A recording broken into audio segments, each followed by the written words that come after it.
انہوں نے کہا اے صالح اس سے پہلے تو ہم تجھ سے کچھ بہت امیدیں لگائے ہوئے تھے، کیا تم ہمیں ان کی باتوں سے روک رہے ہو جن کی عبادت ہمارے باپ دادا کرتے چلے آئے؟ ہمیں تو اس دین میں حیران کن شک ہے جس کی طرف تم ہمیں بلا رہے ہو۔ اس نے جواب دیا اے میری قوم کے لوگوں، ذرا بتاؤ تو کہ اگر میں اپنے رب کی طرف سے کسی مضبوط دلیل پر ہوا اور اس نے مجھے اپنے پاس سے رحمت عطا کی ہو، پھر اگر میں نے اس کی نافرمانی کر لی تو کون ہے جو اس کے مقابلے میں میری مدد کرے؟ تم تو میرا نقصان ہی بڑھا رہے ہو۔ اے میری قوم والو، یہ اللہ کی بھیجی ہوئی اونٹنی ہے جو تمہارے لیے ایک معجزہ ہے۔ اب تم اسے اللہ کی زمین میں کھاتی ہوئی چھوڑ دو اور اسے کسی طرح کی تکلیف نہ پہنچاؤ ورنہ فوری عذاب تمہیں پکڑ لے گا۔ پھر بھی ان لوگوں نے اس اونٹنی کے پاؤں کاٹ دیے۔ اس پر صالح نے کہا اچھا تم اپنے گھروں میں 3 دن تک تو رہ لو، یہ وعدہ جھوٹا نہیں، یعنی کہ 3 دن کے بعد چوتھے دن تم پر عذاب آ ہی جائے گا۔ پھر جب ہمارا فرمان آ پہنچا ہم نے صالح اور ان پر ایمان لانے والوں کو اپنی رحمت سے اس سے بچا لیا اور اس دن کی رسوائی سے بھی۔ یقیناً تیرا رب نہایت توانا اور غالب ہے۔ اور ظالموں کو ایک بڑے زور کی چنگھاڑ نے آ دبوچا، پھر وہ اپنے گھروں میں اوندھے پڑے رہ گئے، ایسے کہ گویا وہ وہاں کبھی آباد ہی نہ تھے۔ آگاہ رہو، قوم سمود نے اپنے رب سے کفر کیا، سن لو ان سمودیوں پر پھٹکار ہے۔ ایک اور قوم کا قصہ تمام ہوا، ایک اور ایسی قوم جس نے اللہ کو نہیں مانا۔ اللہ کہہ رہا ہے ہم نے اپنی رحمت سے ایمان والوں کو بچا لیا۔ اس کا مطلب یہ اگر ایمان لائیں گے، جس طرح کی مرضی آفت کیوں نہ آ جائے، جیسی مرضی آزمائش کیوں نہ آ جائے، اگر ایمان مضبوط ہوگا اللہ اپنی رحمت سے بچا لے گا۔ اللہ بچانے والا ہے اور وہ واقعی بچاتا ہے۔ آپ دیکھیں زور کی چنگھاڑ آئی اور کہا جاتا ہے کہ کانوں کے پردے پھٹ گئے۔ ایک بندہ، اگر ہم یہاں پر آواز کی بات کریں تو میں بولوں گی نا تو آپ کے کان ایک حد تک آواز برداشت کر سکتے ہیں۔ اگر آواز تیز ہوتی ہے تو تیز آواز کیا کرتی ہے، کھڑکیوں کے شیشے ٹوٹ جاتے ہیں، کھڑکیاں شیشے ٹوٹتے ہیں، اسی طرح آپ کے کانوں کے پردے بھی پھٹ جاتے ہیں۔ اللہ نے ایمان والوں کو اس سے بھی بچا لیا۔ کیوں؟ کیونکہ اللہ تعالیٰ ہمیں بتانا چاہتے ہیں کہ جو جتنا مرضی پاورفل ہو جائے، جتنی مرضی قوت اور طاقت کیوں نہ ہو جائے، جتنے مرضی سپر پاور کیوں نہ بن جائیں آپ، اگر آپ اللہ کی نافرمانی کریں گے اللہ اٹھائے گا اور کچرے کے ڈبے میں ڈال دے گا، اٹھا کے ڈسٹ بن۔ بس اللہ کا ایک ہی قانون، اور یہ قانون ہم پر کیوں نہیں لاگو ہوتا؟ آپ نے سوچا ساری قوموں میں نا ایک ایک برائی تھی، ایک ایک برائی تھی ہر قوم میں، ہماری قوم میں تو ساری برائیاں اکٹھی ہو گئیں۔ آج ہم اوپر اچھا فروٹ سجاتے ہیں اور ڈال کے نیچے سے گلا سڑا دیتے ہیں۔ آج ہم ہر ناپ تول میں بھی کمی کر رہے ہیں، ہم حلال حرام کا فرق بھول گئے، ہم عورتوں کو چھوڑ کر مردوں کے پیچھے پڑ گئے، ہم ہومو سیکشولیٹی کے پیچھے پڑ گئے۔ آج ہم وہ قانون پاس کر رہے ہیں جس کی وجہ سے ہم قوم لوط تباہ ہوئی۔ اتنی ساری برائیوں کے باوجود اللہ نے کیوں امت مسلمہ کو مہلت دی؟ ہمارے پیارے نبی صلی اللہ علیہ وسلم کی دعاؤں کی وجہ سے، کیونکہ اللہ سبحانہ و تعالیٰ نے ہمیں ڈھیل دے دی، شاید سنبھل جائیں، شاید سنبھل جائیں، شاید سنبھل جائیں۔ اللہ کرے ہم وقت رہتے سنبھل جائیں، اللہ کرے ہم موت آنے سے پہلے سنبھل جائیں، اور اللہ کرے ہم یہ قصے پڑھ کر آج ہی سنبھل جائیں۔ آج ہی ہم ہدایت کے لیے جو ہے وہ اپنے آپ کو تڑپ کر اللہ سے کہیں اللہ بس جو ہو گیا سو ہو گیا، بہت گناہ گار صحیح، بہت برے صحیح، جتنا مرضی بڑا گناہ کیوں نہ ہو، ہم جتنے مرضی کیوں نہ گناہ گار ہوں، اگر ہم اللہ سے معافی مانگیں گے وہ ضرور بخشے گا۔ پھر ہمارے بھیجے ہوئے پیغمبر ابراہیم کے پاس خوشخبری لے کر پہنچے، سلام کہا، انہوں نے بھی جواب دیا اور بغیر کسی تاخیر کے گائے کا بھنا ہوا بچڑا لے آئے۔ اب جو دیکھا کہ ان کے تو ہاتھ بھی اس کی طرف نہیں پہنچ رہے تو ان سے اجنبیت محسوس کر کے دل ہی دل میں خوف کرنے لگے۔ انہوں نے کہا ڈرو نہیں، ہم تو قوم لوط کی طرف بھیجے ہوئے ہیں۔ اس کی بیوی جو کھڑی ہوئی تھی وہ ہنس پڑی، تو ہم نے اسے اسحاق کی اور اسحاق کے بعد یعقوب کی خوشخبری دی۔ وہ کہنے لگی ہائے میری کم بختی، میری اولاد کیسے ہو سکتی ہے، میں خود بڑھیا ہوں اور یہ میرے خاوند بھی بڑی عمر کے ہیں، یہ تو بڑی ہی عجیب بات۔ فرشتوں نے کہا اللہ کی قدرت سے تم تعجب کرتی ہو، تم پر اے اس گھر کے لوگو اللہ کی رحمت اور برکتیں ہوں، بے شک اللہ حمد و ثنا والا اور بڑی ہی شان والا ہے۔ جب ابراہیم کا ڈر اور خوف جاتا رہا اور اسے بشارت بھی پہنچ چکی تو ہم سے قوم لوط کے بارے میں کہنے لگے یہ یقیناً ابراہیم بڑے ہی تحمل والے، نرم دل والے اور اللہ کی طرف جھکنے والے تھے۔ یہاں تک پہلے بات کرتے ہیں کہ حضرت ابراہیم علیہ السلام کی ایک اس قصے میں بات پتہ چلی کہ مہمان آئے تو سلام کیا۔ اب بعض دفعہ ایسا ہوتا ہے کہ اگر کوئی آ جاتا ہے اور وہ سلام نہیں بھی کرتا، کوئی بات نہیں، ہم کر لیں۔ ہمارے ہاں ایک کنسیپٹ ہے کہ باہر سے آنے والا ہی کرے گا۔ ایک اور بھی بہت غلط کنسیپٹ ہے کہ بڑا سلام کرے گا، چھوٹا نہیں کرے گا۔ یہ ہمارے گھروں کی باتیں ہیں نا۔ ہم کیا کہتے ہیں، اچھا میں بڑا ہوں تو اس نے مجھے سلام کیوں نہیں کیا، یہ چھوٹا تھا، چھوٹے کا کام ہے سلام کرنا۔ نہیں، اسلام کیا کہتا ہے، آپ جب کسی کے پاس جائیں سلام کریں، کوئی آپ کے پاس آئے تو بھی آپ سلام کریں۔ پھر اگر ایک بندہ آ گیا تو مومن کیا کرتا ہے، بہترین ضیافت کا اہتمام کرتا ہے۔ مہمان گھر میں آ گئے، فوراً سے انہوں نے یہ نہیں کہا اچھا میں تو آپ کو پہچانتا ہی نہیں، آپ کون ہیں، فوراً اللہ کہہ رہا ہے گائے کا بھنا ہوا بچڑا دے آئے۔ ہم کیا کرتے ہیں، ہمارے گھروں میں مہمان آنے ہوتے ہیں، کوئی کال کر دے، آپ کی فرض کریں نند نے کال کی، میں آ رہی ہوں بچوں سمیت 10 دن رہنے، اور فوراً پورے گھر میں ہلچل، اپنے ٹوائز سنبھالو، یہ جو ڈرائی فروٹ ہے نا کچن سے نکالو، اس کو وہ الماری میں رکھ کے تالا لگاؤ، دیکھ نہ لیں ایک تو تمہاری پھوپھی کے بچے جب آتے ہیں سارے بادام کھا جاتے ہیں، جب آتے ہیں تمہارے سارے کھلونے توڑ دیتے ہیں۔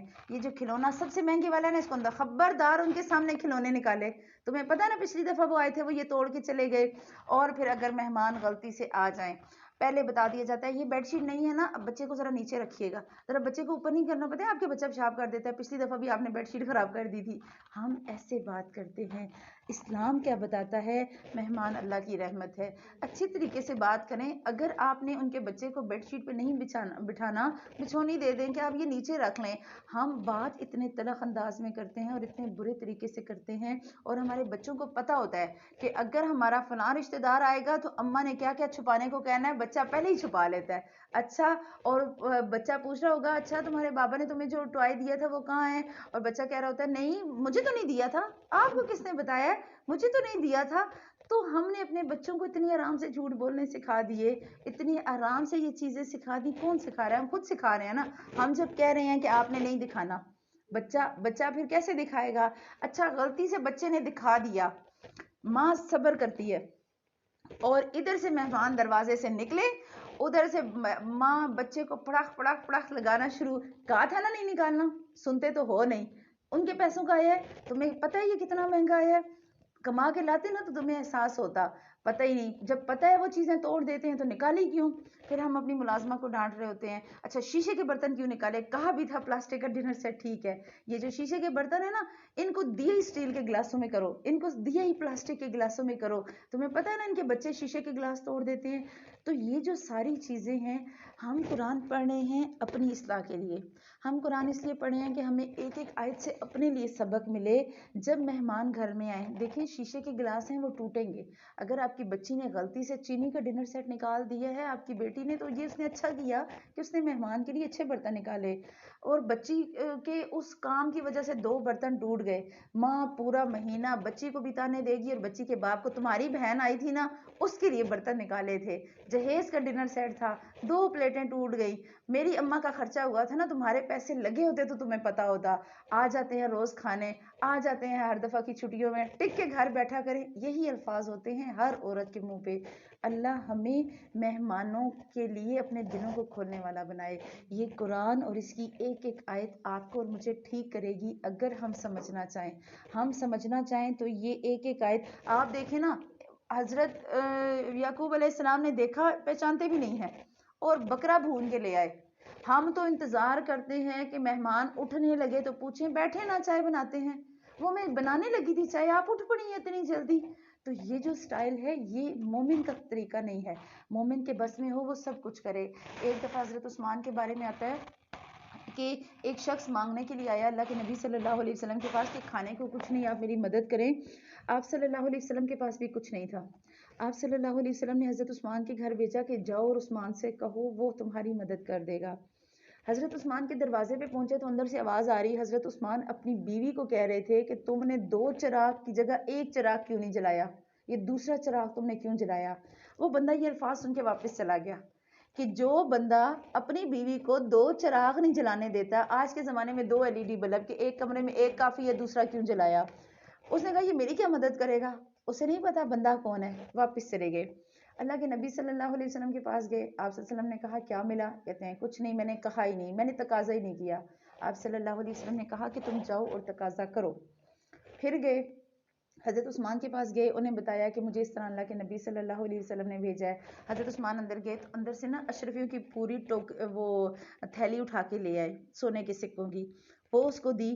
وہ حیران ہوا بندہ، تو اس سے رہا نہیں گیا، اس نے کہا ابھی تھوڑی دیر پہلے میں آیا تھا، آپ اپنی بیوی کو یہ کہہ رہے تھے کہ ایک چراغ کافی تھا، تم نے دوسرا کیوں جلایا؟ اور یہاں آپ نے سارا اٹھا کے مجھے دے دیا، یہ کیوں کیا آپ نے؟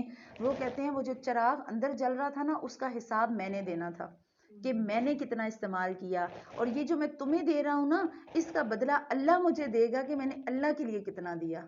تو یہ تھا ایمان، اور یہ تھا ایمان کا وہ لیول۔ ہم آج دوسروں پر لگانا سمجھتے ہیں کہ دوسروں پہ لگائیں گے چیز ختم ہو جائے گی، دوسروں کے لیے لگائیں گے تو پتہ نہیں ہم کتنے غریب ہو جائیں گے۔ تو اگر ہم اسلام دیکھیں یا ہم اپنے بچوں کو یہ قصے سنائیں تو ہمارے بچے ہر چیز لوگوں سے شیئر کریں۔ مائیں گھر سے بتا کے بیچتی ہیں خبردار اپنا لنچ کسی کو دیا تمہارے لیے بناتی ہوں، پتہ ہے کتنا مہنگا آتا ہے، اور خبردار کسی کو چکھایا بھی، چھپا کے کھانا، تمہارا کھانا کوئی نہ دیکھے۔ پھر یہاں تربیت غلط ہو جاتی ہے، یہاں پھر بچوں کے دماغ، پھر بچوں کو پتہ ہوتا ہے میں نے اپنی چیز کسی کو نہیں دینی۔ پھر ایک وقت آتا ہے کہ ماں باپ بھی مانگیں گے نا، تو بچے کہیں گے کیوں میرا ہے، میں کیوں آپ کو دوں، آپ ہوتے کون ہیں لینے والے؟ ٹھیک ہے۔ اور یہ وقت ہم دیکھ رہے ہیں، اس زمانے میں وہ وقت آ گیا ہے کہ بچے جو ہے وہ اپنی بیویوں کے کہنے پہ، یا بیویاں نہ بھی کہیں، خود بھی تو عقل مند ہوتے ہی ہیں، لیکن کتنے لوگوں کو ہم نے دیکھا کہ اپنے بچوں نے ماؤں کو اور باپوں کو پکڑ کے گھر سے باہر نکال دیا، ایون مار کے بھی باہر نکال دیا، اور ہاتھ بھی نہیں کانپے، اور زمین بھی نہیں پھٹی، اور آسمان بھی نہیں پھٹا، کچھ بھی نہیں ہوا۔ اتنے ہمارے گناہ، تو اللہ سبحانہ وتعالی ہمیں ہدایت لینے والا بنائے ان ایک ایک آیت سے۔ پھر ہم نے دیکھا کہ فرشتوں نے خوشخبری دی ابراہیم علیہ السلام کو، سوری پیچھے میں نے حضرت یعقوب کا، ابراہیم علیہ السلام کی بات ہو رہی تھی۔ ابراہیم علیہ السلام کو خوشخبری تھی، اب ابراہیم علیہ السلام کی عمر تھی 70 سال، اور جو ہے وہ خوشخبری دے رہے ہیں اسماعیل کی اور اسحاق کی۔ تو ان کی بیوی کہتی ہیں کہ ایسا کیسے ہو سکتا ہے، میں بھی بوڑھی، میرا خاوند بھی اتنا بوڑھا، اللہ ہمیں کیسے اولاد دے سکتا ہے؟ تو فرشتوں نے کہا کہ اللہ کی رحمت پہ تعجب ہے، یہاں میں کہوں گی کہ ہر وہ عورت اور ہر وہ مرد جسے اللہ نے اولاد نہیں دی، اللہ سے ان آیتوں کو پڑھتے ہوئے اولاد مانگیں کہ اللہ اگر تو ابراہیم علیہ السلام کو 70 سال کی عمر میں اولاد دے سکتا ہے تو میں کیا چیز، اور میری عمر کیا چیز، میرا بانجھ پن کیا چیز، اور میرے میاں کا بڑھاپا کیا چیز۔ اگر ایک اللہ اولاد دے سکتا ہے اتنی ضعیف عمر میں، تو ہماری بہنوں کو بھی اللہ تعالیٰ اولادیں دے، ہمارے ان بھائیوں کے گھر بھی اللہ تعالیٰ چراغ روشن کرے اولادوں کے جو اس نعمت سے محروم ہیں۔ اللہ کی مصلحتیں وہ بہتر جانتا ہے، لیکن جب تڑپ کر دعا کی جائے تو وہ ضرور سنتا ہے، وہ اپنے خزانوں سے دیتا ہے۔ پھر ابراہیم علیہ السلام کی 3 خصوصیات آئیں۔ ابراہیم علیہ السلام بڑے تحمل والے تھے۔ تحمل والا کون ہوتا ہے؟ جو آرام سکون سے آپ کی بات سنے۔ ہم اگر اپنا جائزہ لیں، بات بعد میں ہوتی ہے، ہم لوگ بھڑکتے پہلے ہیں۔ ایک بندہ بات شروع کرتا ہے، فرض کریں بچہ ہی ہے، بچے نے کوئی غلطی کی، بچہ اپنی ایکسپلینیشن دے رہا ہے، ماما یہ ہوا، اور ماما کہتے ہیں چپ کر جاؤ، جانتی ہوں تمہاری غلطی ہوگی، تم نہیں کیا ہوگا، تمہارا ہی مسئلہ ہوگا۔ تحمل سے سنیں۔ پھر نرم دل والے، کوئی غلطی کر بھی دے جذب کرنے والے، اور پھر اللہ کی طرف جھکنے والے۔ اگر ایک بندہ اللہ کی طرف جھک جاتا ہے، اسے پتہ ہے سب کچھ اللہ نے کرنا، پھر وہ کامیاب ہو جائے گا۔ تو اے ابراہیم اس خیال کو چھوڑ دیجئے، آپ کے رب کا حکم آ پہنچا اور ان پر عذاب نہیں ٹلے گا، وہ ضرور آنے والا ہے۔ جب ہمارے بھیجے ہوئے فرشتے لوط کے پاس پہنچے تو وہ ان کی وجہ سے بڑے غمگین ہو گئے، اور دل ہی دل میں کڑنے لگے، اور کہنے لگے کہ آج کا دن تو بڑی ہی مصیبت میں آ پہنچا۔ اچھا، قوم لوط کا مسئلہ یہ تھا کہ قوم لوط ہومو سیکشویلٹی میں تھی۔ آپ لوگوں میں سے میرے خیال میں سب کو یہ الفاظ سمجھ آ رہے ہوں گے کہ ایک مرد سے اپنی خواہش پوری کرے، یہ کام کیا تھا عملے قوم لوط اسے کہا جاتا ہے، اور یہ کام کیا تھا قوم لوط نے۔ اب اللہ نے فرشتے بھیجے 2 خوبصورت جوان لڑکوں کی صورت میں، یہ تھی ان کی قوم کی آزمائش۔ اب جب انہوں نے دیکھا کہ لوط کے گھر میں 2 لڑکے آئے اور خوبصورت ہیں اور جوان ہیں، ساری قوم دوڑتی ہوئی ان کے پیچھے آ گئی۔ وہ پہلے ہی بدکاریوں میں مبتلا تھی۔ لوط نے کہا، اے قوم کے لوگوں، یہ ہیں میری بیٹیاں جو تمہارے لیے بہت ہی پاکیزہ ہیں، اللہ سے ڈرو اور مجھے میرے مہمانوں کے بارے میں رسوا نہ کرو۔ کیا تم میں سے ایک بھی آدمی بھلا نہیں؟ رسول کہہ رہے ہیں، میری بیٹیاں ہیں، یہ لے لو، نکاح ان سے ہو جائے گا۔ اگر ہمیں دین کا علم ہوگا نا تو ہمیں سمجھ آئے گا اس آیت سے بھی کہ بیٹیوں کا مقام بہت زیادہ ہے۔ وہ کہہ رہے ہیں بیٹیاں ہیں تو میں اپنی بیٹیاں تمہارے لیے حاضر کر دیتا ہوں، تم کیا کرو، تم میرے مہمانوں کے بارے میں غلط خیال نہ کرو، اگر تمہیں حاجت ہے تو میری بیٹیوں سے نکاح کر لو۔ تو انہوں نے جواب دیا، تم تو اچھی طرح جانتے ہو ہمیں تمہاری بیٹیوں پر کوئی حق نہیں، ہماری اصلی دلچسپی تو تمہیں پتہ ہے کیا ہے، ہماری دلچسپی ان 2 لڑکوں میں ہے۔ لوط نے کہا، کاش کہ مجھ میں تم سے مقابلہ کرنے کی قوت ہوتی یا میں کسی زبردست کا آسرا پکڑ لیتا۔ فرشتوں نے کہا، اے لوط، ہم تمہارے پروردگار کے بھیجے ہوئے ہیں، ناممکن ہے کہ یہ تجھ پر پہنچ جائیں، پس تم اپنے گھر والوں کو لے کر رات میں ہی نکل کھڑے ہو، تم میں سے کسی کو مڑ کر بھی نہیں دیکھنا چاہیے سوائے تمہاری بیوی کے، اس لیے کہ اس سے بھی وہی عذاب پہنچنے والا ہے جو ان سب کو پہنچے گا، یقیناً ان کے وعدے کا وقت صبح کا ہے، کیا صبح بالکل قریب نہیں؟ عذاب آئے تو پلٹ کر نہ دیکھنے کا حکم دے دیا گیا۔ اور دیکھیں رسول کی بیٹی، پیچھے ہم نے حضرت نوح کے قصے میں پڑھا رسول کا بیٹا ہلاک ہوا، یہاں رسول کی بیوی ہلاک ہوئی۔ بتانا کیا مقصود کہ اگر اللہ کے حکم سے کوئی روگردانی کرے گا پھر نسبت کام نہیں آئے گی کہ بیٹی اچھا رسول کی بیوی ہے یا رسول کا بیٹا، نہیں، نسبت کٹ جائے گی اللہ کی اطاعت کی وجہ سے۔ اور آج ہم صرف ایک نسبت کو پکڑ کے بیٹھے ہیں کہ نہیں ہم نبی کا کلمہ پڑھتے ہیں تو جنت میں جائیں گے، ایسے ہی جنت نہیں ملے گی، جنت کے لیے ہمیں محنت کرنی پڑے گی۔ اور پھر جب ہمارا حکم آ پہنچا ہم نے اس بستی کو زیر و زبر کر دیا، اوپر کا حصہ نیچے، اور ان پر کنکریلے پتھر برسائے جو تہ بتہ تھے تیرے رب کی طرف سے نشان زدہ، اور ان ظالموں سے کچھ بھی دور نہ تھا۔ اور ہم نے مدین والوں کی طرف ایک اور قصہ ختم، اگلا شروع، مدین والوں کی طرف شعیب کے بھائی کو بھیجا، ان کے بھائی شعیب کو بھیجا۔ اب ہم نے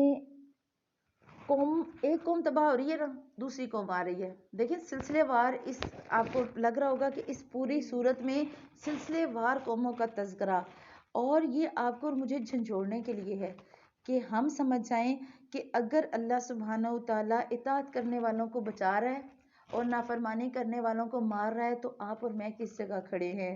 ہم نے مدین والوں کی طرف ان کے بھائی شعیب کو بھیجا، اس نے کہا، اے میری قوم، اللہ کی عبادت کرو، اس کے علاوہ تمہارا کوئی معبود نہیں، اور تم ناپ تول میں کمی نہ کرو، میں تو تمہیں آسودہ حال دیکھ رہا ہوں اور مجھے تم پر گھیرنے والے عذاب کا خوف ہے۔ حدیث میں آتا ہے کہ جب کوئی قوم ناپ تول میں کمی کرتی ہے تو اللہ سبحانہ و تعالیٰ اس قوم کو قحط سالی میں مبتلا کر دیتا ہے۔ آج ذرا سوچیں ہمارا کیا حال ہے اور ہماری بددیانتی کہاں پہنچ گئی۔ ہم آدھا میٹر یا آدھا سوتر کپڑا اتار کے اپنے آپ کو بڑا فن خان سمجھتے ہیں کہ میں نے تو آج اتنا پروفٹ کما لیا۔ آج ہم اوپر صاف فروٹ لگا کے اور نیچے سے گلا سڑا بیچتے ہیں اور ہم خوش ہوتے ہیں آج اتنے کا دن لگ گیا، حالانکہ وہ تباہی کی طرف جانے والے ہیں۔ اسی لیے دعا کہی گئی، اللہم اکفنی بحلالک عن حرامک واغننی بفضلک عمن سواک، اے اللہ مجھے اپنے حلال سے عطا کر اور حرام سے بچا، اور میں تجھ سے تیرے فضل کا سوال کرتی ہوں۔ یاد کریں اس دعا کو، اور یہ دعا ان لوگوں کے لیے بھی ہے کہ جو قرض میں ہوں۔ اللہ کے نبی صلی اللہ علیہ وسلم کے پاس ایک شخص نے آ کر کہا تھا کہ مجھ پر بہت زیادہ قرض ہے، آپ صلی اللہ علیہ وسلم نے یہ دعا تعلیم فرمائی اور کہا تم اس دعا کو پڑھو تمہارا قرض جاتا رہے گا، اللہ تمہیں اپنے خزانوں سے دے گا۔ تو اگر کسی پہ قرض کا بوجھ ہے تو وہ اس دعا کو یاد کر لیں، اے میری قوم، ناپ تول انصاف کے ساتھ پورا کرو، لوگوں کو ان کی چیزیں کم نہ دو اور زمین میں فساد اور خرابی نہ مچاؤ۔ اللہ تعالیٰ کا حلال کیا ہوا جو بچ رہے تمہارے لیے بہت ہی بہتر ہے اگر تم ایمان والے ہو، میں تم پر کچھ نگہبان نہیں۔ انہوں نے جواب دیا، اے شعیب، کیا تمہاری نماز تمہیں یہی حکم دیتی ہے کہ ہم اپنے باپ دادا کو چھوڑ دیں اور ہم اپنے مالوں میں سے جو چاہیں اس کا کرنا بھی چھوڑ دیں؟ تم تو بڑے ہی باوقار اور نیک چلن آدمی ہو۔ کہا، اے میری قوم، دیکھو تو اگر میں اپنے رب کی طرف سے روشن دلیل لیے ہوئے ہوں اور اس نے مجھے اپنے پاس سے بہترین روزی دے رکھی ہے۔ میرا یہ ارادہ بالکل نہیں کہ تمہارے خلاف کر کے خود اس چیز کی طرف جھک جاؤں جس سے تمہیں روک رہا ہوں۔ میرا ارادہ تو اپنی طاقت بھر اصلاح کرنے کا ہی ہے۔ میری توفیق اللہ ہی کی مدد سے ہے، اسی پر میرا بھروسہ ہے اور اسی کی طرف میں رجوع کرتا ہوں۔ اے میری قوم کے لوگوں، کہیں ایسا نہ ہو کہ تم کو میری مخالفت ان عذابوں کا مستحق بنا دے جو قوم نوح، قوم ہود اور قوم صالح کو پہنچے، اور قوم لوط تو تم سے کچھ دور نہیں۔ کہ یہ ابھی تو قوم لوط کا قصہ پڑا ہے، ابھی قوم لوط تم سے پہلے ہی تو ہلاک ہوئی ہے، اور پھر تم کیا کرو؟ تم اپنے رب سے استغفار کرو اور اس کی طرف توبہ کرو، یقیناً میرا رب بڑی مہربانی اور بڑی محبت کرنے والا ہے۔ ہر نبی نے اپنی قوم کو یہ فکرہ ضرور کہا کہ تم کیا کرو؟ استغفار کرو، اپنے رب کی طرف توبہ کرو، اپنے رب سے معافی مانگو۔ اس کا مطلب یہی کہ انسان گناہ کرے گا، ضرورت ہے توبہ کی اور معافی کی۔ انہوں نے کہا اے شعیب، تیری اکثر باتیں تو ہماری سمجھ میں نہیں آتی، ہمیں نہیں پتا آپ کون سے دین کی بات کر رہی ہیں، ہم نے تو کہیں نہیں پڑھا دین میں یہ بھی ہے تو یہ بھی ہے تو یہ بھی ہے، آپ تو ایسے ہی کہتی ہیں کہ یہ بھی دین کا حصہ ہے۔ یہ انداز ہے، وہ کہہ رہے ہیں تمہاری تو باتیں ہمیں سمجھ ہی نہیں آتی، جیسے ہم آج کہتے ہیں ہمیں نہیں پتا، اچھا یہ بھی دین میں ہے، ہمیں تو نہیں پتا تھا، چلیں خیر ہے، ہمیں پتہ ہی نہیں نا، پھر ہم کیا کریں، کوئی بات نہیں، اللہ ہمیں بخش دے گا۔ تو یہ حال کہ ہم تو تمہیں اپنے اندر بہت کمزور پاتے ہیں، اگر ہمیں تمہارے قبیلے کا خیال نہ ہوتا ہم تمہیں سنسار کر دیتے۔ ان کا سٹیٹس اچھا تھا نا، کہہ رہے ہیں اگر ہمیں تمہارے قبیلے کا خیال نہ ہوتا ہم تمہیں سنسار کرتے، اور ہم تمہیں کوئی حیثیت والی ہستی نہیں مانتے، ہمارے آگے تم کچھ بھی نہیں ہو، نیک ہوگے تو اپنے گھر، اچھا عمل ہوں گے تو اپنے گھر۔ تو انہوں نے جواب دیا ہے میری قوم کے لوگوں، کیا تمہارے نزدیک میرے قبیلے کے لوگ اللہ سے بھی زیادہ عزت والے ہیں کہ تم نے اسے پسے پشت ڈال دیا ہے؟ یقیناً میرا رب جو کچھ تم کر رہے ہو ان سب کو گھیرنے والا ہے۔ آپ دیکھیں کہ اگر کوئی شخص آج کے دور میں نیک ہو، وہ پوری رات عبادت کرے، پورا سال روزے رکھے، کسی کو کوئی فرق نہیں پڑے گا۔ میں پورا سال روزے رکھوں، آپ کو کیا لینا دینا؟ میں نے رکھے، میں پوری رات، میں ہر روز تہجد پڑھوں، کسی کو کیا لینا دینا؟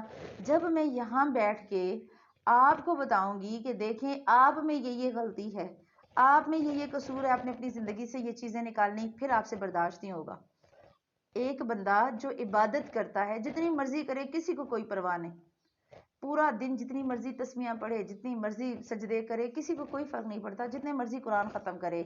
فرق تب پڑتا ہے، دوسروں کے دل پر چوٹ تب لگتی ہے جب آپ دوسروں کو ان کی غلطیاں بتائیں، دیکھیں یہاں اصلاح کرنی ہے، پھر وہ کہیں گے اچھا بڑی نیک ہو، اپنے گھر میں رہو، اچھا 4 کتابیں کیا پڑھنی، ہم پہ روب جمانے آئی ہو، اچھا ہمیں دین سکھانے آئی ہو، کوئی نئے دین پڑھ کے آ گئی ہو، یہ طرز عمل۔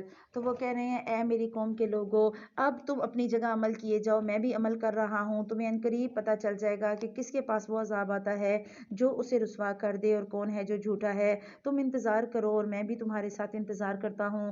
جب ہمارا حکم عذاب آ پہنچا، ہم نے شعیب کو اور ان کے ساتھ تمام مومنوں کو اپنی خاص رحمت سے نجات دی، اور ظالموں کو سخت چنگھاڑ کے عذاب نے آ دبوچا جس سے وہ اپنے گھروں میں اوندے پڑے رہ گئے۔ اتنی زوردار چیخ، ان کے دل پھٹ گئے، گویا کہ وہ ان گھروں میں کبھی بسے ہی نہ تھے۔ آگاہ رہو، مدین کے لیے بھی ویسی ہی دوری ہو جیسی سمود کو ہوئی، اور یقیناً ہم نے موسیٰ کو اپنی آیات اور روشن دلیلوں کے ساتھ بھیجا فرعون اور اس کے سرداروں کی طرف، پھر بھی ان کے لوگوں نے فرعون کے احکامات کی پیروی کی، اور فرعون کا کوئی حکم درست تھا ہی نہیں۔ وہ تو قیامت کے دن اپنی قوم کا پیش رو ہو کر ان سب کو دوزخ میں جا کر کھڑا کر دے گا۔ بہت ہی برا گھاٹ ہے جس پر لاکھ کھڑے کیے جائیں گے، ان پر تو اس دنیا میں بھی لعنت چپکا دی گئی، اور قیامت کے دن بھی برا انعام ہے جو دیا گیا۔ لیڈر تھا نا، اس کے پیچھے جو چلے وہ سب کے ساتھ جہنم میں جائے گا۔ آج اگر کوئی لیڈر آپ کو غلط راستہ دکھاتا ہے، وہ جس کے ساتھ آپ چلیں گے، جس کے پیچھے آپ چلیں گے، وہ ان کے ساتھ ہی جہنم میں جائے گا۔ اگر کوئی آپ کو یہ بات کہتا ہے کہ پورا ہفتہ جو مرضی ہے گناہ کرتے رہو، ہفتے بعد آ کے چندہ دے دینا، ہم تمہارے سارے گناہ بخشوا دیں گے، یا سال بعد آ جانا ایک عرس پہ دھمالیں ڈال لینا اور تمہارے سارے گناہ بخشے جائیں گے، تو یہ جھوٹ ہے۔ انہی کے ساتھ اللہ کہہ رہا ہے جہنم میں ڈالا جائے گا۔ اور پھر بستیوں کی یہ بعض خبریں جنہیں ہم نے آپ کے سامنے بیان کیا، ان میں سے بعض تو موجود ہیں اور بعض کی فصلیں کٹ چکی۔ ہم نے ان پر کوئی ظلم نہیں کیا بلکہ خود انہوں نے ہی اپنے اوپر ظلم کیا، اور انہیں ان کے معبودوں نے کوئی فائدہ نہ پہنچایا۔ دیکھیں نا کتنی ہلاک ہوئیں، جس جس کو وہ معبود بناتے تھے، جس جس کی عبادت کرتے تھے، کسی نے ان کو نہیں بچایا۔ اللہ نے چیخ بھیجی، اللہ نے پانی بھیجا، اللہ نے آگ بھیجی، اللہ نے کنکریاں بھیجی، سب تباہ ہو گیا سوائے وہ بچہ جو مومن تھے۔ تو اللہ کہہ رہا ہے ان کے معبودوں نے انہیں کوئی فائدہ نہیں دیا جنہیں وہ اللہ کے علاوہ پکارتے تھے، جبکہ تیرے پروردگار کا حکم آ پہنچا، بلکہ اور ان کا نقصان ہی انہوں نے بڑھا دیا۔ تمہارے پروردگار کی پکڑ کا یہی طریقہ ہے کہ جب وہ بستیوں کے رہنے والے ظالموں کو پکڑتا ہے، بے شک اس کی پکڑ دکھ دینے والی اور نہایت سخت ہے۔ یقیناً اس میں ان لوگوں کے لیے نشان عبرت ہے جو قیامت کے عذاب سے ڈرتے ہیں۔ وہ دن جس میں سب لوگ جمع کیے جائیں گے، اور وہ دن ہے جس میں سب حاضر کیے جائیں گے۔ اسے ہم جو ملتوی کرتے ہیں صرف ایک مدت معین تک ہے۔ جس دن وہ آ جائے گی، مجال نہ ہوگی کہ اللہ کی اجازت کے بغیر کوئی بات بھی کرے، سو ان میں کوئی بدبخت ہوگا اور کوئی نیک بخت۔ اس دن اللہ کے نبی صلی اللہ علیہ وسلم نے فرمایا کہ اس دن انبیاء کے علاوہ کسی کو گفتگو کی ہمت نہیں ہوگی، اور انبیاء کی زبان پر بھی ایک ہی بات ہوگی، اللہم سلم یا رب سلم، اے اللہ ہمیں بچا لے، اے اللہ ہمیں بچا لے۔ تو اس دن کی تیاری ہمیں کرنی ہے جس دن وہ آ جائے گی، لیکن وہ بدبخت ہوئے جو دوزخ میں ہوں گے، وہاں وہ چیخیں گے اور چلائیں گے، وہ وہیں ہمیشہ رہنے والے ہیں جب تک کہ آسمان اور زمین برقرار ہیں، سوائے اس وقت کے جو تمہارا رب چاہے، یقیناً تیرا رب جو چاہے وہ کر گزرتا ہے۔ اچھا، لیکن جو نیک بخت کیے گئے وہ جنت میں ہوں گے جہاں وہ ہمیشہ رہیں گے جب تک کہ آسمان اور زمین برقرار رہے، مگر جو تیرا پروردگار چاہے۔ یہ بے انتہا بخشش ہے۔ بخشش کیا ہوتی ہے؟ ایک تو بخشش معافی ہوتی ہے، ایک بخشش ہوتی ہے ٹپ۔ آپ جب ہوٹل میں کھانا کھانے جاتے ہیں اور آپ کو ہوٹل میں ایک ویٹر اچھا سا سرو کرتا ہے، آپ کھانے کے پیسے تو دیتے ہیں، بعد میں آپ ٹپ بھی دیتے ہیں، اسے کہا جاتا ہے بخشش۔ وہ چیز کہ جو آپ نے انعام کے طور پر دیا، پیمنٹ کے علاوہ، پیمنٹ تو وہ جو مل گئی۔ اور اللہ سبحانہ وتعالیٰ سے پھر ایسی دعا کریں کہ ایسے ہم اعمال کریں کہ اللہ سبحانہ وتعالیٰ ہم سے راضی ہو اور وہ ہمیں جنت تک پہنچا دے۔ اللہ کے نبی صلی اللہ علیہ وسلم نے فرمایا تھا کہ جو شخص اچھا سا وضو کرے اور وضو کے بعد دعا پڑھے، کون سی دعا پڑھتے ہیں؟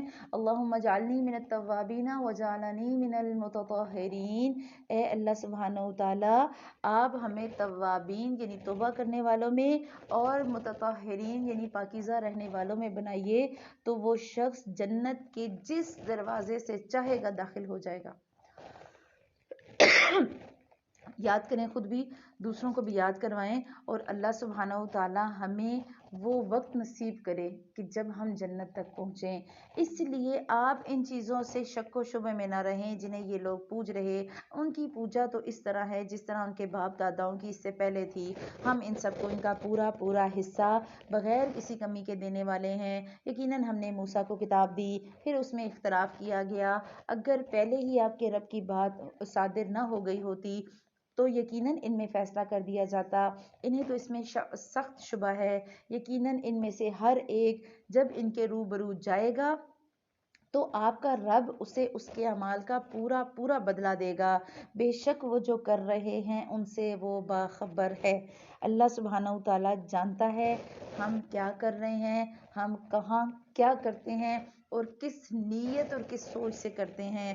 آپ صلی اللہ علیہ وسلم جمے رہیے جیسا کہ آپ کو حکم دیا گیا، اور وہ لوگ بھی جو آپ کے ساتھ توبہ کر چکے۔ خبردار تم حد سے نہ بڑھنا، اللہ تمہارے اعمال کو دیکھنے والا ہے۔ دعا کریں، اللہ تو میرے قدم جما دے، اے اللہ تو میرا دل اس قرآن پہ جما دے، میرا دل کرے کہ میں اس قرآن کے ایک ایک حرف کو اپنے اندر جذب کر لوں، میرا دل ایسا بنا دے کہ میرا دل اس قرآن کے لیے تڑپے۔ اللہ ہمیں وہ تڑپ نصیب کرے کہ ہمارا دل کرے اس قرآن کو سیکھنے کے لیے، اس کو سمجھنے کے لیے اور اس پر عمل کرنے کے لیے۔ دیکھو ظالموں کی طرف ہرگز نہ جھکنا، ورنہ تمہیں بھی دوزخ کی آگ لگ جائے گی، اور اللہ کے علاوہ تمہارا مددگار کوئی نہ ہو سکے گا، اور نہ ہی تم مدد دیے جاؤ گے۔ تو دن کے دونوں سروں میں نماز پڑھو اور رات کی ساعتوں میں بھی۔ یقیناً ہائی لائٹ کرنے والی آیت ہے آیت نمبر 114 سورہ ہود 114۔ نماز قائم کرو دن کے دونوں سروں یعنی فجر اور عشاء، اور رات کی کئی ساعتوں میں، رات میں تہجد۔ کیوں؟ ان الحسنات یذہبن السیئات، یقیناً نیکیاں برائیوں کو دور کر دیتی ہیں۔ یہ نصیحت ہے نصیحت پکڑنے والوں کے لیے، آپ صبر کرتے رہیے، اللہ تعالیٰ نیکی کرنے والوں کا اجر ضائع نہیں کرتا۔ حدیث میں آتا ہے 5 نمازیں ایک جمعہ، اگر ایک شخص ایک جمعہ پڑھتا ہے باجماعت اور دوسرا جمعہ پڑھتا ہے باجماعت تو درمیان کے سارے گناہ معاف کر دیے جاتے ہیں۔ ایک رمضان آیا اور دوسرا رمضان آیا، آپ نے ایک رمضان سے دوسرے رمضان آنے تک جو بھی گناہ کیے اگلے رمضان آپ معافی مانگیں گے، اللہ سبحانہ وتعالیٰ سارے کے سارے گناہ معاف کر دے گا، سوائے اس کے کہ کبیرہ گناہ نہ کیے ہوں۔ اسی طرح ایک اور حدیث میں آتا ہے کہ اللہ کے نبی صلی اللہ علیہ وسلم نے فرمایا کہ مجھے یہ بتاؤ کہ اگر تم میں سے کسی کے دروازے پر بہت بڑی سی ایک نہر ہو اور وہ روزانہ اس میں 5 مرتبہ نہاتا ہو تو کیا اس کے جسم پر میل کچیل باقی رہے گا؟ صحابہ نے کہا نہیں، ایسا کیسے ہو سکتا ہے؟ ایک شخص جو 5 دفعہ نہر میں نہائے اس پہ تو گندگی ہوگی نہیں۔ آپ صلی اللہ علیہ وسلم نے فرمایا 5 نمازیں اسی طرح ہیں، ان کے ذریعے اللہ تعالیٰ گناہوں کو اور خطاؤں کو مٹا دیتا ہے۔ اور یہ بھی آتا ہے کہ آپ جب وضو کرتے ہیں تو وضو کا پانی جہاں جہاں لگتا ہے اللہ سبحانہ وتعالیٰ وہاں وہاں سے گناہوں کو مٹا دیتے ہیں۔ آپ نے ہاتھ دھوئے، ہاتھ کے کیے گئے گناہ معاف ہو گئے۔ آپ نے پاؤں دھوئے، جہاں پاؤں چل کر گئے گناہ کیا وہ معاف ہو گئے۔ آپ نے منہ دھویا، آنکھوں کے اور منہ کے اور زبان کے اور ہونٹ کے گناہ معاف ہو گئے۔ اللہ ہمیں یہ معافیاں مانگنے والا بنائے۔ ہم وضو کریں گے، نماز پڑھیں گے تو ہمارے گناہ معاف ہوں گے۔ ہاں ہم نمازیں صرف جمعے کے جمعے پڑھیں پھر ہمارا حال اللہ جانے کیا ہوگا۔ بس کیوں نہ تم سے پہلے زمانے کے لوگوں میں سے ایسے اہل خیر لوگ ہوئے جو زمین میں فساد پھیلانے سے روکتے، سوائے ان چند کے جنہیں ہم نے ان میں سے نجات دی۔ ظالم لوگ تو اس چیز کے پیچھے پڑ گئے ہیں جس میں انہیں آسودگی دی گئی تھی اور وہ گناہ گار تھے۔ اللہ کہہ رہا ہے کیوں نہ ایسے لوگ نکلے جو شریعت کو نافذ کرتے، جو لوگوں کو صحیح بات کی تعلیم دیتے اور بری بات سے روکتے۔ دعا کریں اللہم اجعلنا منہم، اللہ ہمیں ایسے لوگوں میں شمار کرے کہ ہم خود بھی ہدایت پائیں اور دوسروں کو بھی ہدایت کی طرف لے کر آنے والے بنیں۔ آپ کا رب ایسا نہیں کہ کسی بستی کو ظلم سے ہلاک کرے اور وہاں کے لوگ نیکوکار ہوں۔ اگر آپ کا پروردگار چاہتا تو سب لوگوں کو ایک ہی راہ پر ایک گروہ کر دیتا، وہ تو برابر اختلاف کرنے والے ہی رہیں گے بجز ان کے جن پر آپ کا رب رحم فرمائے۔ انہیں تو اسی لیے پیدا کیا ہے اور آپ کے رب کی یہ بات پوری ہے کیا لَأَمْلَأَنَّ جَهَنَّمَ مِنَ الْجِنَّةِ وَالنَّاسِ أَجْمَعِينَ، کہ میں جہنم کو جنوں اور انسانوں سے بھر دوں گا۔ حدیث میں آتا ہے اللہ کے نبی صلی اللہ علیہ وسلم نے فرمایا کہ جنت اور دوزخ آپس میں جھگڑ پڑیں گی، اور جھگڑ پڑی۔ جنت نے کہا کیا بات ہے، میرے اندر تو وہی لوگ آئیں گے جو کمزور اور معاشرے میں گرے پڑے ہوں گے۔ تو جہنم نے کہا میرے اندر تو بڑے بڑے جبار اور متکبر قسم کے لوگ ہوں گے۔ تو اللہ سبحانہ وتعالیٰ نے جنت سے کہا تم میری رحمت کی مظہر ہو، تمہارے ذریعے میں جس پر چاہوں اپنا رحم کروں۔ اور جہنم سے اللہ تعالیٰ نے کہا تم میرے عذاب کی مظہر ہو، تمہارے ذریعے میں جسے چاہوں سزا دوں۔ اللہ تعالیٰ جنت اور دوزخ دونوں کو بھریں گے۔ جنت میں ہمیشہ اللہ کا فضل ہوگا، حتیٰ کہ اللہ سبحانہ وتعالیٰ ایسی مخلوق پیدا فرمائے گا جو جنت کے باقی ماندہ رقبے میں رہے گی، اور جہنم جہنمیوں کی کثرت کے باوجود آواز لگائے گی۔ آگے ہم پڑھیں گے آواز لگائے گی جہنم حل من مزید، اور بھی کچھ ہے کچھ اور، پھر آواز اس کی اتنی ہوگی کہ اللہ سبحانہ وتعالیٰ اس پر اپنا پاؤں رکھیں گے اور پھر جہنم پکار اٹھے گی قط قط و عزتک، بس بس تیرے عزت اور جلال کی قسم، اور تب وہ چپ ہوگی۔ تو اللہ تعالیٰ جہنم کو جنوں اور انسانوں سے بھریں گے۔ دعا کریں ہم ان میں شامل نہ ہوں۔ اللہم اجرنا من النار، اللہ ہمیں جہنم کی آگ سے بچائے اور اس میں جانے والوں میں سے بھی نہ کرے۔ پھر رسولوں کے سب احوال ہم آپ کے سامنے دل کی تسکین کے لیے بیان کر رہے ہیں۔ اتنی قصے پڑھے ہم نے اس صورت میں، دل کو سکون آیا؟ یہ دل بے چین ہو گیا، دل بے چین ہو گیا کہ جا کے اللہ سے معافی مانگیں۔ کون سا وقت ہو اللہ کے سامنے جھکیں، اور جب اللہ سے معافی مانگ لیں گے پھر دل کو سکون آ جائے گا۔ اچھا اللہ بہت، جب اللہ کے سامنے جب ہم بہت دکھی ہوتے ہیں نا، ہم کسی نہ کسی کے سامنے رونا پسند کرتے ہیں، تو کتنا ہی اچھا ہو کہ ہمارے آنسو اللہ کے سامنے اس جائے نماز پر بہیں، کہ اللہ سامنے ہو اور ہم دعائیں کر رہے ہوں، اللہ تو ہی ہے، تیرے علاوہ کوئی ہو ہی نہیں سکتا۔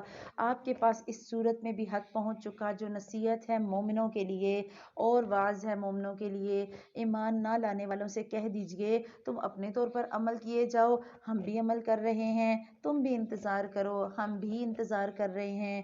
زمین اور آسمانوں کا علم غیب اللہ ہی کو ہے، تمام معاملات کا رجوع بھی اسی کی طرف ہے۔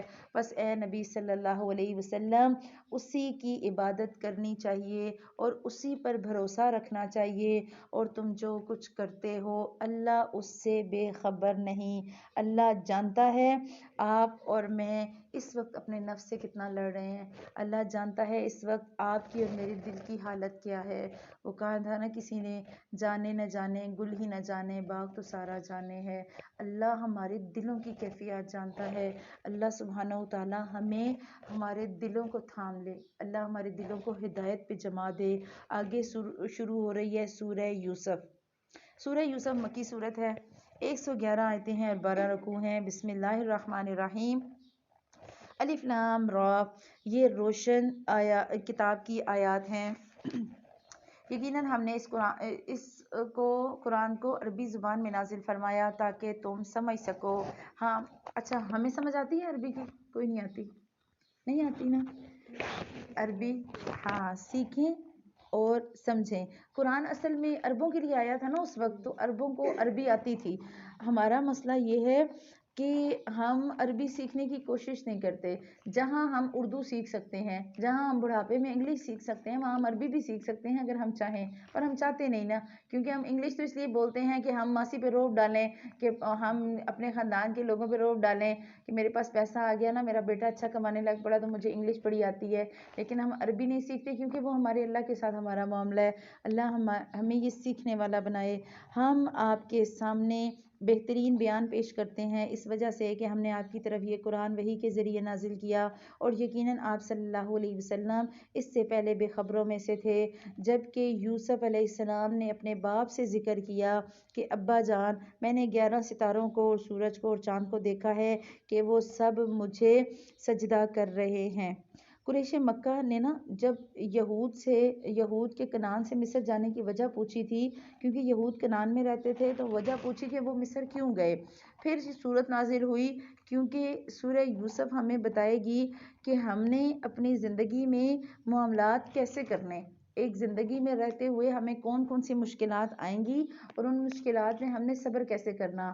ہم سورہ یوسف کب پڑھتے ہیں؟ بہت سی عورتوں سے میں نے سنا کہ سورہ یوسف تب پڑھی جاتی ہے جب آپ کا دل ہو کہ اللہ آپ کو بیٹا دے اور بیٹا گورا دے۔ جب گورا بیٹا لینا ہوتا ہے عورتیں سورہ یوسف پڑھتی ہیں پریگننسی میں، اور بیٹا اگر خدا نہ خواستہ سانولا پیدا ہو جائے، سورہ یوسف کیا پورا قرآن ہی چھوڑ دیتے ہیں۔ اللہ سبحانہ وتعالی ہمیں اس سورت کی خوبصورتیاں دکھائے، ہمیں پتہ لگے کہ صرف جسمانی خوبصورتی معنی نہیں رکھتی، خوبصورتی ہوتی ہے روحانی۔ اگر جسمانی معنی رکھتی تو حضرت یوسف علیہ السلام کے پاؤں پھسل جاتے۔ اگر روحانی خوبصورتی ہوگی تو آپ اور میں چہروں کے رنگ جیسے بھی ہوں، جسم کا جلد کا رنگ جیسا بھی ہو، ہم اللہ کے سامنے خوش ہوں گے۔ کیوں؟ کیونکہ ہماری روحیں پاکیزہ ہوں گی۔ اللہ نے یوسف علیہ السلام کو خواب دکھایا، انہوں نے اپنے باپ سے خواب کو بتایا، بیان کیا۔ یعقوب نے کہا پیارے بیٹے، اپنے اس خواب کا ذکر اپنے بھائیوں سے نہ کرنا، ایسا نہ ہو کہ وہ تیرے ساتھ کوئی فریب کاری کریں، شیطان تو انسان کا کھلا دشمن ہے۔ نبی تھے نا یعقوب علیہ السلام، سمجھ گئے کہ میرا یہ بیٹا نبی بنے گا، تو کہہ رہے ہیں اپنے بھائیوں کا نہ بتانا، بھائی سوتیلے تھے، اور اسی طرح تمہیں تمہارا پروردگار برگزیدہ کرے گا اور تمہیں معاملہ فہمی یعنی خوابوں کی تعبیر بھی سکھائے گا، اور اپنی نعمت تمہیں پوری طرح عطا فرمائے گا،